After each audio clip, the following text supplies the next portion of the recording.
En este video vamos a ver algunos ejemplos del uso de objetos en JavaScript basados en la teoría que estuvimos viendo en la clase anterior.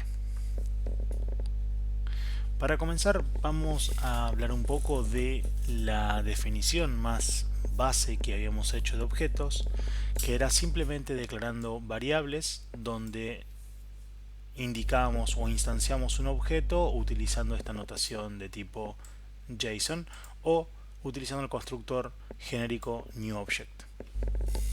Como estamos viendo acá, estamos declarando dos objetos person, ¿sí? Person1 y person2. Person1 directamente está recibiendo un valor que es un objeto JSON, ya que está entre llaves, cuyos atributos son first name y last name. Otra manera, dijimos, de declarar objetos era declarando la instancia o el objeto con newObject, que es el constructor base de objetos, y luego asignando uno a uno los atributos. Esto, como veremos, es bastante dinámico, ya que en ningún momento estoy especificando los atributos de la clase, sino que le estoy agregando directamente al objeto los nuevos atributos que va a necesitar. La diferencia está en que estos dos objetos, si bien tienen los mismos atributos y los mismos valores, lo que podemos llegar a pensar que en realidad se trata del mismo tipo de objeto, veremos que en realidad son dos objetos completamente diferentes. Si hacemos una comparación de person1 y person2, esto claramente no se va a dar, ni tampoco se va a dar el hecho de que sea identidad, es decir, que además de ser el mismo tipo de valor, es decir, los mismos tipos de valores sean del mismo tipo. Eso lo podemos comparar fácilmente corriendo esta aplicación, donde vemos de que justamente no me devuelve nada. Si venimos a la consola y agregamos un else,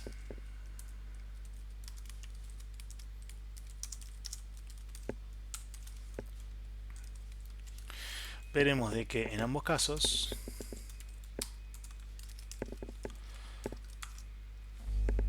me dice que las comparaciones no son iguales.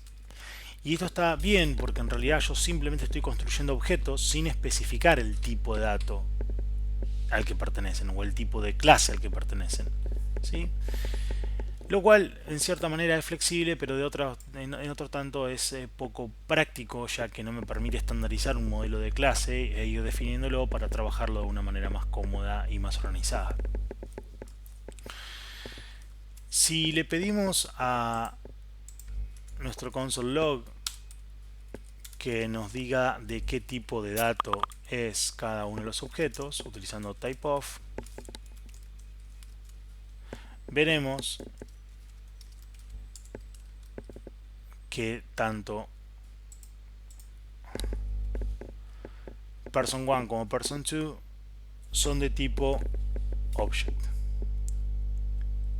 Con lo cual podemos decir de que ambos son objetos, pertenecen a object, ¿sí? Pero son objetos totalmente distintos para poder compararlos, al momento de compararlos. Bien.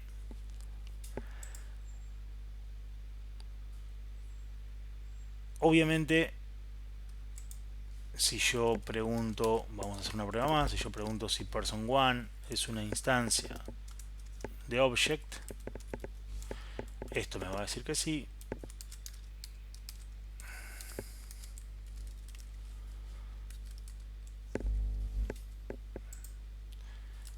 Si person1 es una instancia de object, va a decir que sí. Y si person1 es una instancia de person, aunque parezca esto una persona, me va a decir que no lo es, que es un false. Bien.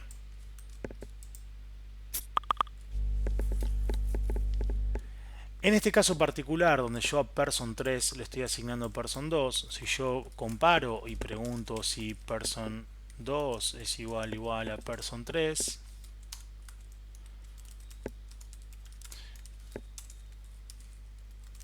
vamos a ver cuál es el resultado.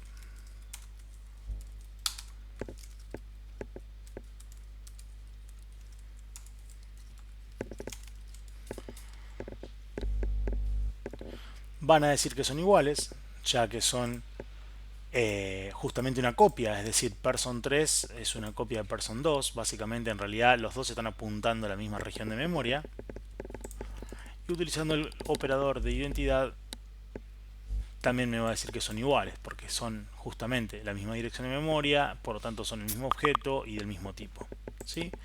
Pero esta es la única manera justamente de lograr este efecto, ¿sí? Donde declaro una variable person 3 que le estoy asignando la misma dirección de memoria que person 2.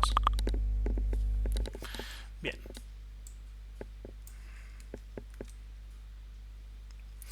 Ahora bien, viendo esta otra forma de declarar lo que es utilizando un function, yo puedo definir justamente function person, first name, last name, y tengo también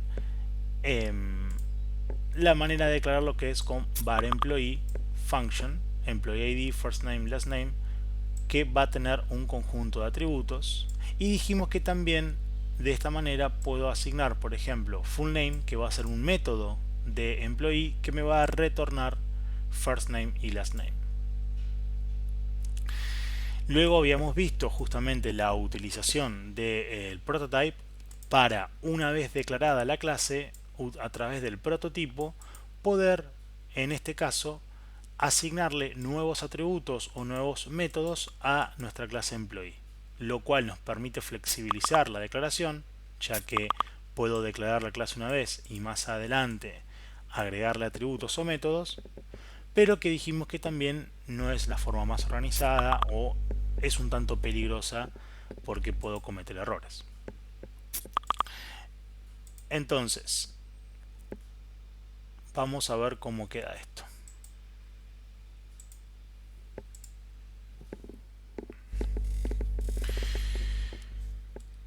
Tenemos declarado var employee, que es un employee nuevo, y lo primero que vamos a preguntarle a var employee es decirle, bueno, devuélveme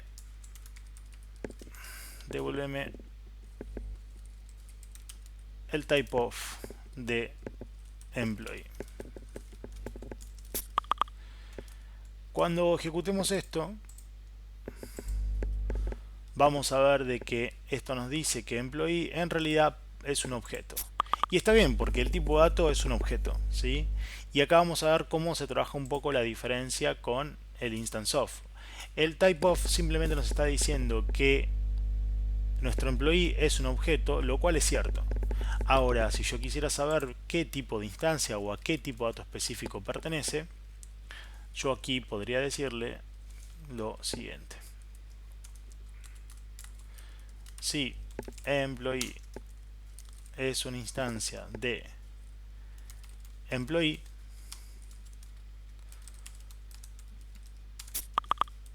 es un employee. Else no lo es.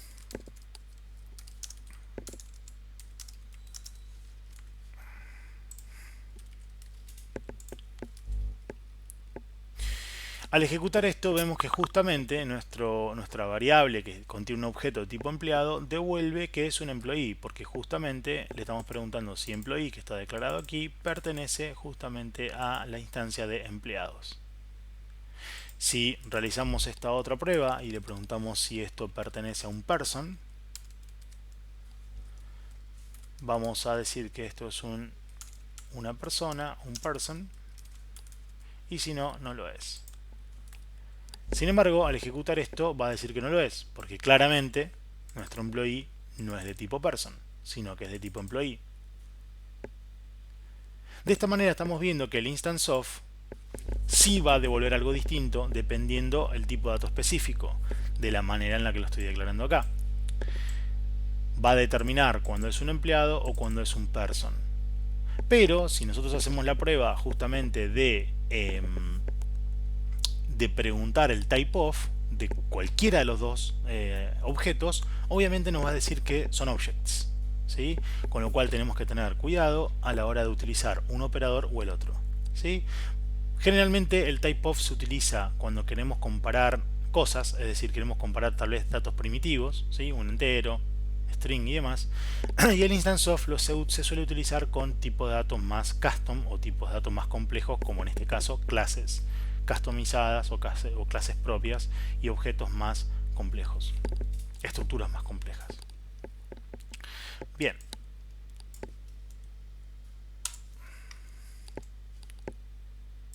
Si hacemos una prueba justamente de este iterador que está acá, lo que estábamos haciendo básicamente era declarar un empleado, y a este empleado, luego de asignarle todos los valores, íbamos a recorrer la lista de propiedades, property name, y vamos a ir mostrando el nombre de la propiedad y le íbamos a mostrar el valor de la misma.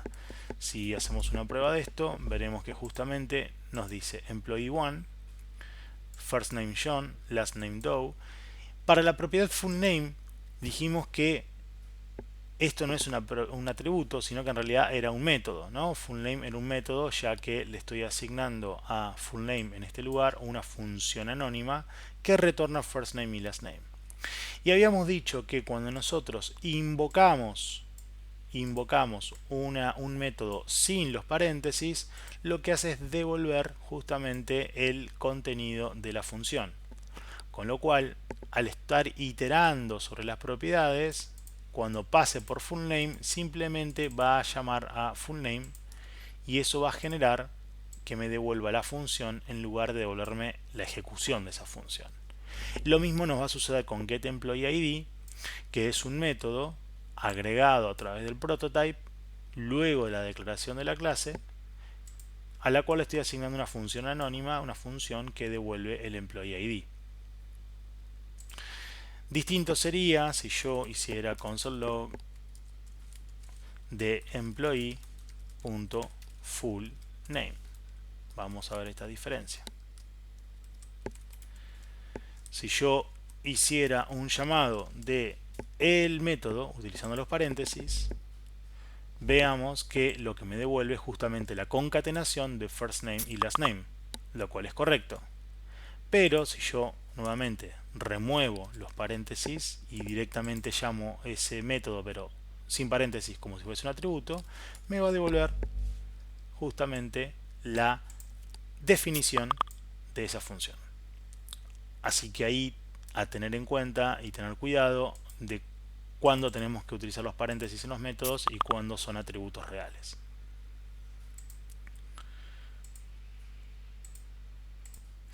Ahora veremos cómo trabajar con herencia en JavaScript. Como habíamos visto a partir de la introducción de ECMAScript 2015 S6, tenemos justamente la palabra reservada class, que ahora nos permite definir las clases. De esta manera podemos definir clases de una manera un poco más intuitiva y más orientada a otros lenguajes de programación que también trabajan con programación orientada a objetos.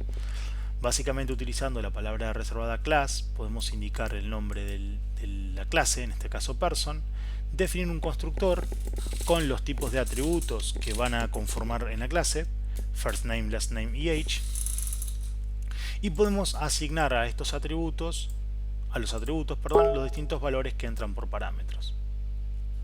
Lo importante en este punto es ver que estoy declarando dos atributos, first name y last name, y aquí abajo tengo un tercer atributo que es _age. _age lo estamos utilizando justamente con underscore o guión bajo porque queremos determinar de que este atributo va a ser privado. Como vimos en la clase teórica, y ahora lo vamos a ver en el ejemplo, _age en realidad no es que va a ser privado y no va a ser visible dentro de cuando yo hago un print de pantalla o dentro de la definición, ¿sí? Ya que JavaScript no soporta justamente los atributos privados. Pero es una manera de notar esto, ¿sí? Es una especie de notación, una convención, para que el programador entienda que este atributo no debería ser público y que por el contrario va a ser accedido desde el exterior con un set y un get. Luego estamos declarando un método fullName que va a retornar la concatenación de first name y last name. Veamos entonces cómo funciona esto. Aquí abajo estoy haciendo un console log de person directamente, luego de haber declarado el objeto person, que tiene como first name shown, last name Doe y tiene la edad 20. Y esto al ejecutarlo, vamos a cambiar acá, esto es objects2. Fíjense que cuando yo hago un console log del objeto directamente, me devuelve toda la definición de person. Primero me está diciendo que no es un object, me está diciendo que es justamente un objeto de tipo person, lo cual ya nos está demostrando de que justamente estamos declarando un objeto de un tipo específico, ¿sí? Y no un object genérico. Nos va a decir que first name es John, last name es Doe y justamente la edad, el age, aparece declarado con su valor. Con lo cual estamos viendo de que esto no es algo privado, no es algo a lo cual yo no puedo acceder o a lo cual yo no lo puedo visualizar. De hecho, acá estamos viéndolo claramente. De hecho, si yo en una línea más abajo dijera person-age igual a 40,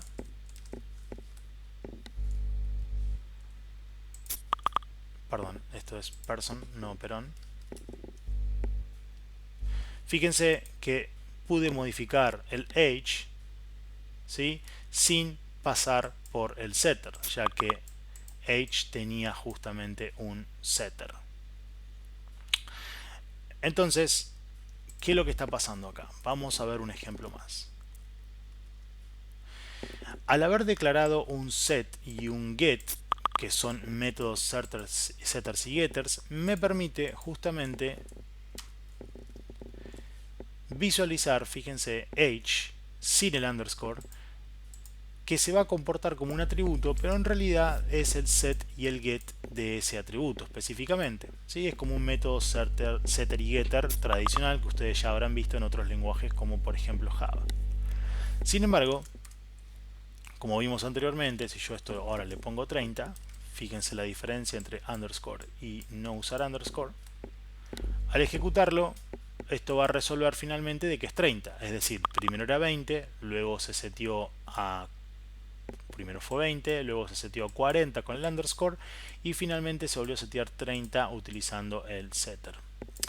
Es decir que en conclusión, JavaScript no me va a impedir a mí acceder directamente a un atributo que yo considero privado o que necesito que sea privado, ¿sí? No voy a poder evitar el acceder directamente. Pero sí, utilizando un underscore en la definición de una clase, como programador voy a entender de que ese es un atributo privado y que no debería accederlo directamente, sino que debería ubicar o localizar cuál es el set y el get que se ha creado a tales efectos.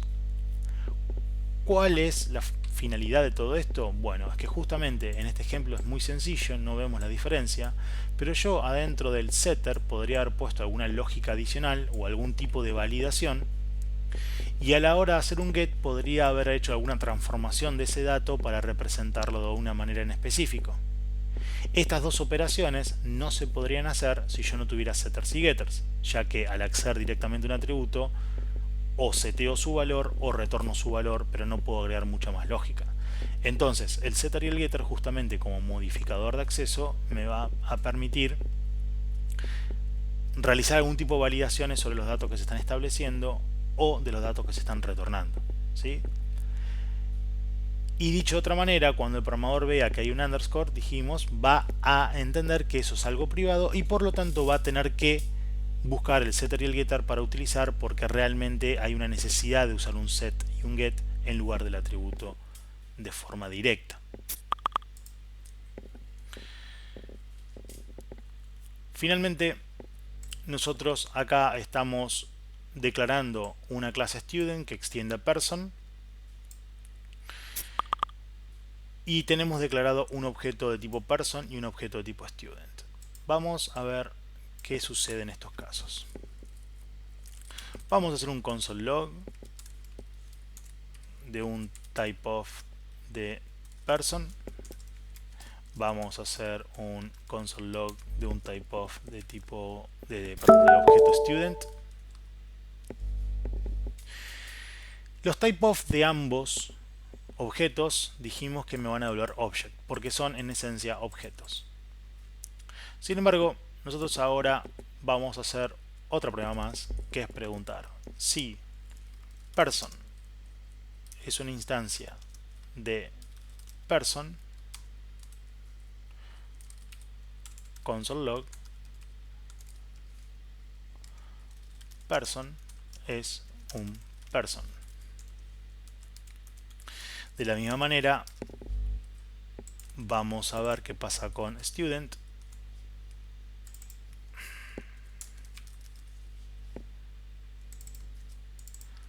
Vamos a decir que si student es una instancia de student, entonces esto va a decir student es un student. Como estamos viendo, person es un person y student es un student. Ahora bien, vamos a hacer la siguiente prueba. Si person es una instancia de student, console log person es además un student,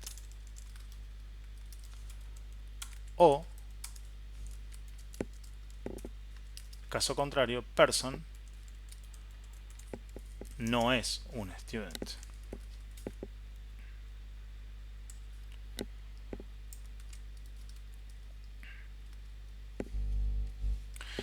Person no es un student.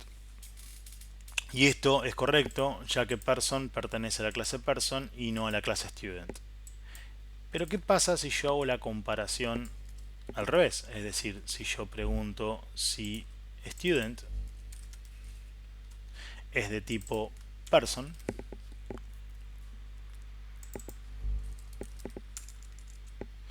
student es además un person, o student no es un person.